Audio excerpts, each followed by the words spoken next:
Good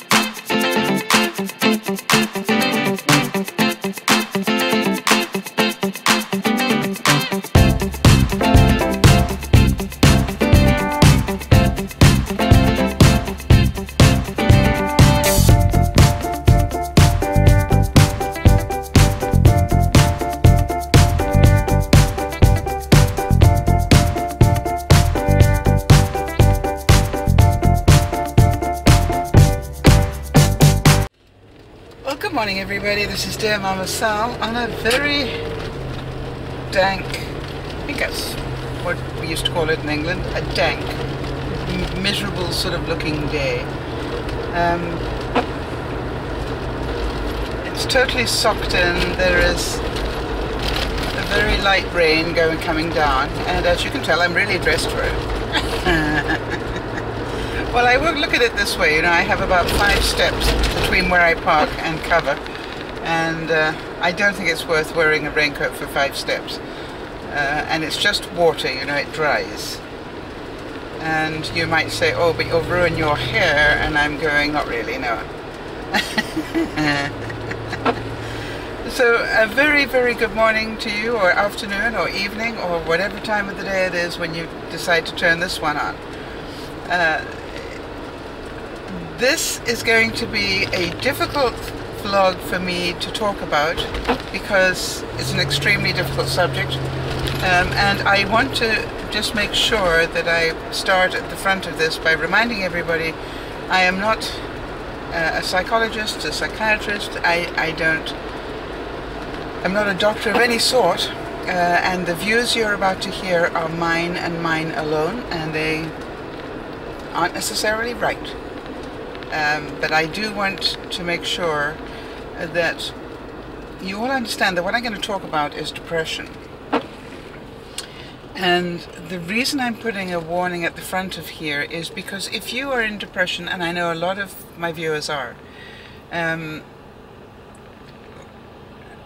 when I say a lot, I don't mean a lot, I mean there are quite a few that are. And so I don't wish to upset anybody any more than they already are.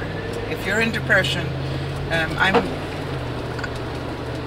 delighted for you to listen to this, but make sure that you're safe emotionally. Do you know what I mean? If you're already a bit triggered, yeah, don't listen to this now. Wait until you're in a better place. And believe me, I know what that's about, and I'll get to that in a second. Alright, so the reason, of course, that I want to talk about depression is because of the very sad passing of Robin Williams. And everybody seems so shocked because he was a comic. And how could he be so funny and depressed? Well, you're talking, or rather you're listening to somebody who once stood up on stage, and I said, you know, you're about to hear the humor of a depressed motivational speaker. How can you be a motivational speaker if you're depressed? In fact, how can you do anything if you're depressed? You need to just stop and do nothing, right? And just live with it. Well, here's what I'd like you to think about. I'd like you to think about how many comics you know of that have died before their time. And if you think about it, the majority of them died for one of 3 reasons. Most comics who die early die of either suicide, obvious suicide, intentional suicide, if you like, or of a drug overdose, or of heart attacks brought about by the fact that they are grossly overweight.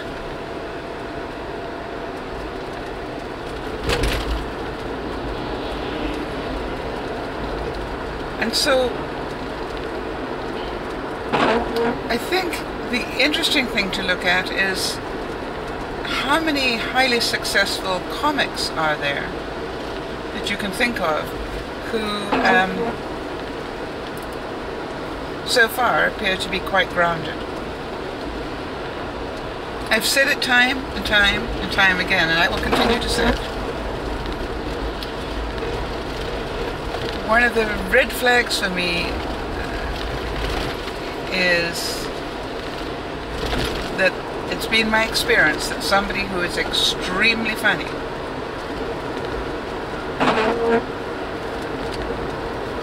is pretty likely to have also gone through extreme pain, emotional pain, and very likely depression. And so, and the reason that I know this is I've been there. I've been in clinical depression. I've been in pretty deep clinical depression. I've been told if you don't stop work within the next 2 days, I will put you in a psych ward and throw away the key. Because what I did was I tried to work my way out in terms of become a workaholic. And I thought if I, just worked hard enough, I wouldn't feel the pain, and therefore it would go away. Yeah, right. But the one thing that everybody will tell you who's ever been in depression, the pain, is horrible because you can't really describe it to anybody. You can't really describe it to anybody, and nobody else can see it. It's not like you've got a broken leg where they go, oh, that looks sore. People can't see that your synapses are not working properly, that you've got a chemical imbalance. They can't see that. So it's a very difficult thing to suffer with, and I believe that's part of the reason why there was for so long so much stigma attached to it. I just kept saying to people, I am so grateful for the fact that I live in this generation, not 1 or 2 behind, because I know very well that if I'd lived 1 or 2 behind, in the early 1900s or something, or even the mid-1900s, or even the late 1900s, they probably would have locked me up for what happened to me. Yeah, they would have locked me up, they would have put me away. And so, but the fact that I had a mental breakdown, which I did, in a way, from my perspective, and as I said, here what I'm going to say, this is just my view, I think in a way it saved my life.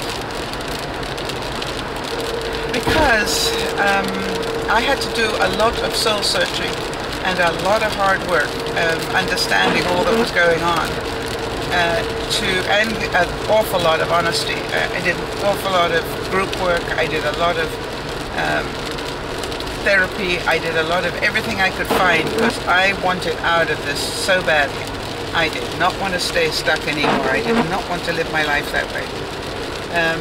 And I lived probably 20, 25 years of my life in depression, in and out. I was very prone to situational depression. In other words, something happened to me, I couldn't cope, and then I would get depressed. So I totally, totally understand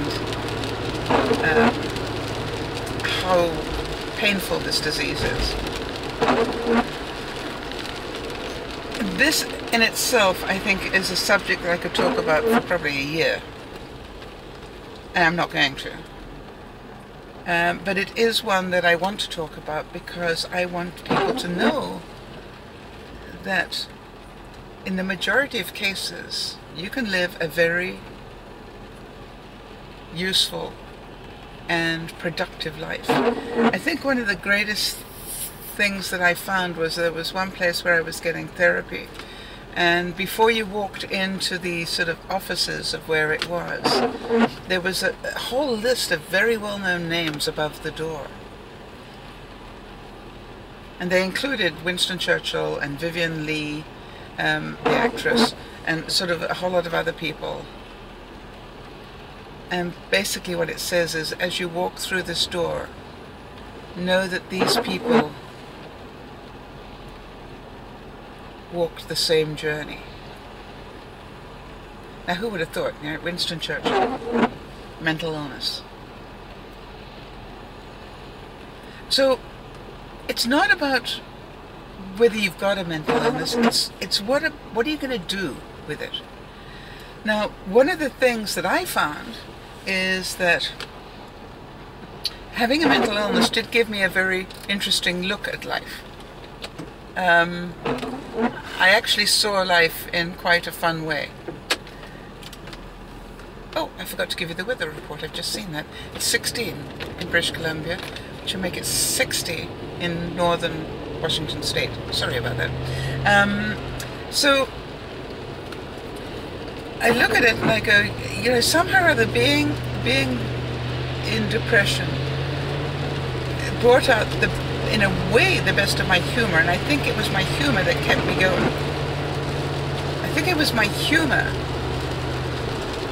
that stopped me self-harming any more than I did. Now, I was trying to think, was I a self-harmer? Well, yes, in a way, because in my 20s, I drank a whole lot. Now, in those days, it was considered socially acceptable to drink a whole lot. But when I think about it, I think I drank for a different reason. The good news was I could really drink, which made me a really good business person in those days, because a lot of business was done over the dining room table or over the lunch table and or the bar. And so I was highly effective in terms of doing business deals, because I could drink and I drank well. When I say I drank well, I didn't fall down drunk or just spew my guts out or anything. So why is it, I guess, is the answer that I'm looking for. Why is it that so many comics, people have intense sense of humor, also seem to be prone to depression? And I'm not sure whether that's the chicken or the egg. I don't know whether we originally developed the sense of humor. I like to think that I have one, by the way. Whether we developed the sense of humor to cover up the pain, because if we didn't laugh, people would see us crying. And we were too...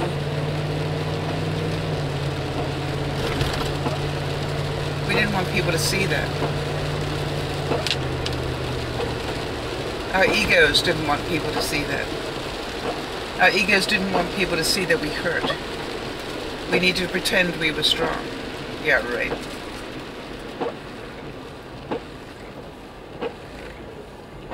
And so, I believe that's part of it. I believe for a lot of us, we came up with the humor to cover up the pain. I also believe, for example, that I smoked because I was nervous. I also found out that being a smoker kept people away. So if ever I needed a mental break, I could go outside and smoke, and very few people would follow me. Some would. But, you know, as a public figure, you know, I could be talking to thousands of people. I knew that if I needed a break, I could go outside and have a cigarette, and maybe only 10 or 20 would follow me. I wonder if that makes sense to people. And so being a smoker was actually quite useful to me. And let me tell you something that nobody sees, and I've spoken to this, those of you who listen to all the vlogs, you've heard me say this before, but I'm going to say it again because we've got a lot of new viewers, and some of whom may not know this. But I want to tell you how lonely it is being a public figure. And it's very difficult for people to understand, so I'm going to try and give you a mental picture of it. Imagine that you are on a stage, and it's the same stage as the Beatles have stood, the Rolling Stones have stood, you know, the same stage that every major performer has stood, and you are there, as I was, doing a full day presentation, and the place is sold out. Wow, what a nice ego boost that is. And you have just got a standing ovation from like 3,000 people. And they are clamoring for your autograph or to have their picture taken with you or whatever. Very good for the ego.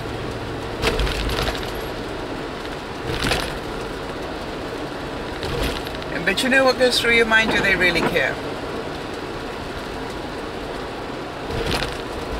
And I guess some of you know what I'm talking about there. Do they really care? Or is this just that they're fame struck? You know, this is, I'm a well-known person, therefore they can react this way. Anyway, so here's really where the loneliness comes in. You just walk away from 3,000 people reacting like that. And within half an hour sometimes, you're sitting all alone in a hotel room. And nobody cares who the hell you are. And you're sitting there with your hotel meal, because the last thing you want to do is to be in public anymore. And you're sitting with your hotel meal.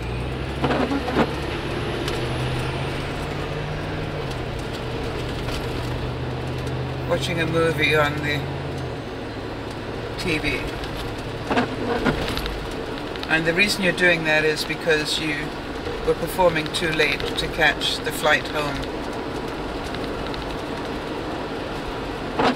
to your safe castle that you call home.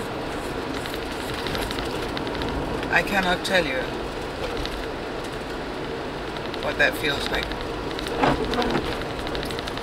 Or, as I did once, I was on a extended tour where I spoke all day in different places, and they traveled me overnight. In other words, I would speak all day, and tired and exhausted as I was, and all I wanted to do was stop and rest, I would be put in a car or in a plane, and I would have to travel to the next location. And so sometimes it was well after midnight before I even got to sit down and relax. And then it was only a matter of hours before I had to wake up and perform again.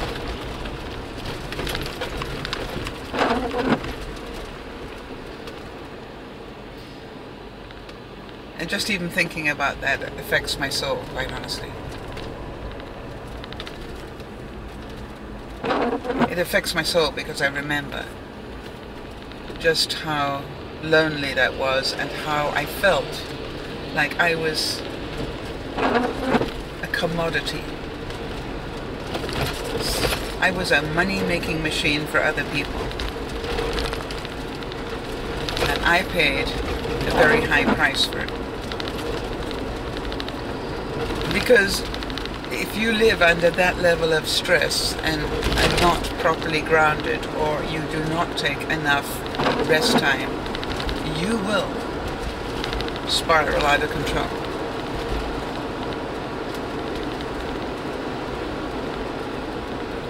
And I think I was extraordinarily lucky that I actually did a lot of the work on my depression while I was a speaker. And the way I did that was that there were certain times of the year that I was unlikely to be asked to speak. You know, because people don't do a lot of conventions and stuff in the summer. And so my main working time would probably be only 9 months of a 12-month year. Obviously, with 12 months in a year. And so I would have a few months in the year where I was pretty sure I probably wouldn't have to speak more than once. And that gave me a lot of time to work on me and to rest. And so I don't mean this to be a downer. I need you to just understand this because I want to open up this dialogue. And some of you will be in this place and want to keep it quiet, and some of you will be in this place, maybe want to talk about it and share it so other people can understand there is hope. I spoke last night to one of the funniest people we have on the DearMamaSal network, and that would be Oz. And Oz has made so many people laugh during the DearMamaSal broadcasts. Extremely funny man. And what I said to him last night, what I asked him was, I asked him whether in fact he had ever struggled with depression, and if so, would it be okay for me to talk about it, because I think it's really important for people to know that the fact that Robin Williams committed suicide makes a lot of sense to those of us who are funny. Now, this doesn't sound like I'm very funny, does it? I don't do many of these, so just get over it. And so I was absolutely delighted, I have to say, that Oz not only said, yes, I have been clinically depressed in my time, and also I did the work to fight my way out. I wasn't surprised on either count. I wasn't surprised that he admitted it, and I also was not surprised to hear that he had worked long and hard to make his way out. I guess what I was delighted at was that he gave me the okay to talk about it. And I'm hoping that those of you who join the broadcasts will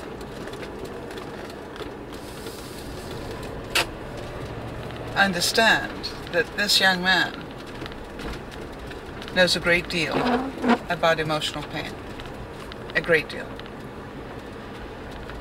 And I know a lot of you are in contact with him. And I know a lot of you have been impacted by him. And so I ask you to just take a different look at people who are very funny. And although it's not true of all comics, I'm not suggesting that. What I am saying is there definitely are more than a few people who are very funny, who really have either struggled extremely difficult times or are still dealing with them.